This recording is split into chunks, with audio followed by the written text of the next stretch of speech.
Investments should be referred to as great gambles that stockholders are making in order to potentially profit from a share. A risk though it may seem, it is still widely utilized by geniuses as long as they know how to play the game. After all, there are many ways to keep winning and earning. Yet, just as games have rules, so do investments have legal risks. Do you want to know what these are and where they may have possibly originated from? We are about to learn about that today. But first, hello and welcome back to the channel. This is Crypto Talks, where we talk about cryptocurrency and all you need to know in the world of finances. And we're back with another incredible video, so please subscribe to the channel and enable alerts to be notified of each new upload. Cryptocurrency is widely used by people who are acquainted to the e-world, and investors are the ones who largely benefit from this platform. However, there are certain measures they also need to look at and get ready for. Around the world, regulatory organizations, tax officials, and central banks are all attempting to comprehend the nature and significance of digital currencies. For today's video, let's find out what these risks may be and how investors came to be as they take over the crypto world. Along with the surge in cryptocurrency interest, there is a rising demand for clarification on the legal consequences of these digital currencies and the technology that powers them. Let's begin. Investors? The contemporary investment structure had its origins in the 1600s. The Amsterdam Stock Exchange, which began in 1602, is commonly referred to as the first stock exchange. However, there is evidence of investments before this date. In reality, the Code of Hammurabi, which was written in approximately 1700 BC, offers a legal basis for investment. Some of today's major stock exchanges date back centuries. The London Stock Exchange was established in 1801, and the New York Stock Exchange was established in 1792. Stock indexes were developed as a solution for investors and the general public to track performance. Some date back almost as far back as the stock markets themselves. The Dow Jones and Standard & Poor's (S&P) indexes, for example, are both over 150 years old. Stock markets are volatile and impacted by a wide range of variables. It makes market timing impossible. The alternative is to develop a long-term strategy and stick to it through the ups and downs. Markets have historically recovered. When markets are down, it might be tempting to sell your assets before they fall any further. This, however, simply solidifies your defeat. Looking back, markets have rebounded even after precipitous drops. What are the legal risks as of today that investors involved in cryptocurrency should be worried about? Number 1. Government taxes. A tax is a necessary fee or financial charge imposed by a government on an individual or an organization in order to raise funds for public works projects that provide the greatest services and infrastructure. The gathered funds are subsequently utilized to finance other government activities. Although cryptocurrency is being handled in the electronic interface, taxes are still utilized in this type of business. It is essential for one to be able to pay taxes as a sign of respect to the country. One of the most important legal issues for a cryptocurrency investor is how government tax authorities perceive Bitcoin holdings. In reality, their positions are shifting, and cryptocurrency investors should keep an eye on their recent statements.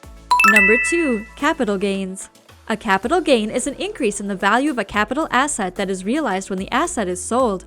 Capital gains apply to any sort of asset, including investments and personal assets. The gain might be short-term or long-term and must be reported on income taxes. In nations like the United States of America, the IRS or the Internal Revenue Service has classified cryptocurrencies as property rather than currency. Individual investors, regardless of where they obtain digital currencies, are subject to capital gains tax regulations when it comes to reporting cryptocurrency revenues and costs on their yearly tax returns. It should be noted that the above is true for investors who purchase and sell cryptocurrencies. If you are an employee and get cryptocurrency as pay, it is considered taxable income. The sum is determined by the cryptocurrency's value in US dollars at the time it was paid. Number 3. Foreign bank account regulations. If the aggregate value of the overseas financial accounts exceeds $10,000 at any point during the calendar year, a United States person with a financial interest in or signatory power over the foreign financial accounts must file an FBAR. When an individual directly owns or jointly owns with a spouse a reportable foreign financial account that requires the filing of an FBAR for the reportable year, he or she is designated an FBAR filer. Individuals who do not have a BSA e-filing account may file their FBAR online using the BSA e-filing system. Frequently, Bitcoin trading entails holding cryptocurrency in a foreign account. As of January 2022, federal law does not consider a foreign cryptocurrency account to be a reportable account, which means that cryptocurrency account holders are not obligated to disclose their overseas accounts to the Financial Crimes Enforcement Network, or FinCEN, a U.S. government agency.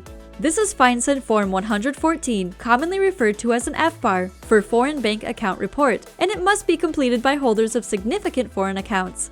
That criteria does not cover cryptocurrency wallets, although that might change at any time. FinCEN proposes to expand the registration rules for foreign bank accounts to cover Bitcoin holdings. Well, hello there! We've made it halfway through our list, and we sincerely hope you've enjoyed it thus far. If you have, please give us a thumbs up and turn on notifications to be notified of new uploads. Now, going back to the list of legal risks. Number 4. Internal Revenue Service. The IRS Form 8938, often known as the FATCA, is the tax agency's counterpart of FinCEN's FBAR, and taxpayers with significant assets in overseas accounts must file both this Statement of Specified Foreign Financial Assets and the FBAR.4. The IRS had not made a final decision on the matter as of January 2022. It is uncertain if cryptocurrency wallet users will have to register their holdings using Form 8938. The discussion over whether a wallet is a financial institution, or if the IRS considers it to be, has engulfed blogs for attorneys, accountants, and cryptocurrency investors.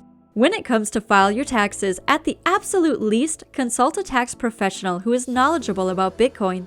Given the high penalties for failing to submit an FBAR, a FATCA, or both, owners of Bitcoin wallets should complete both forms, according to a blog operated by BlockPit, which specializes in cryptocurrency tax compliance.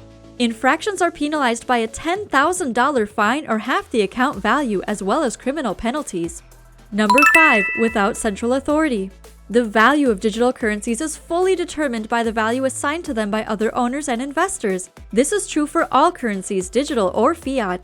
Investors may be left in the lurch if issues with transactions or ownership occur in the absence of a central body supporting the value of a digital currency.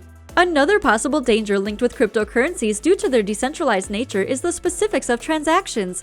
Most other transactions include the exchange of cash with a physical presence. In the case of electronic transactions, a reputable financial institution is involved in the creation and resolution of deposits and debt claims. These notions do not apply to Bitcoin transactions.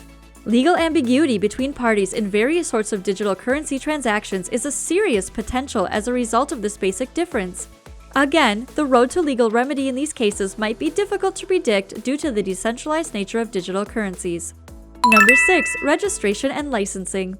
Businesses like those in other financial sectors may eventually be required to register and receive licenses for certain jurisdictions and operations.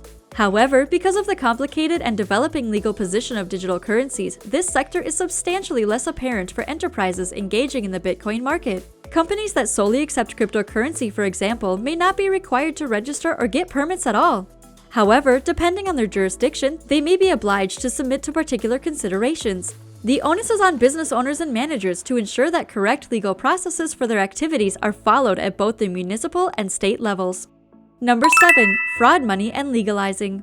Many people believe that cryptocurrencies give criminal groups a new way to perpetrate fraud, money laundering, and a variety of other financial crimes. Most Bitcoin investors who don't want to utilize this new technology to conduct such crimes may be unaffected by this. Investors who become victims of financial crime, on the other hand, are unlikely to have the same legal remedies as ordinary victims of fraud. This problem is also linked to the decentralized nature of digital currency when a cryptocurrency exchange is hacked and the holdings of consumers are taken. By acquiring and retaining Bitcoin assets, digital currency investors assume some risk. That ends the legal risks you should know if you're a cryptocurrency investor. Be sure to keep this in mind and share it with your co-investors so that it will help you be better shareholders. It's your turn to keep these transactions easy. That concludes today's video. Please subscribe to the channel and enable alerts to be notified of new uploads. This is Crypto Talks, and we'll see you in our next video.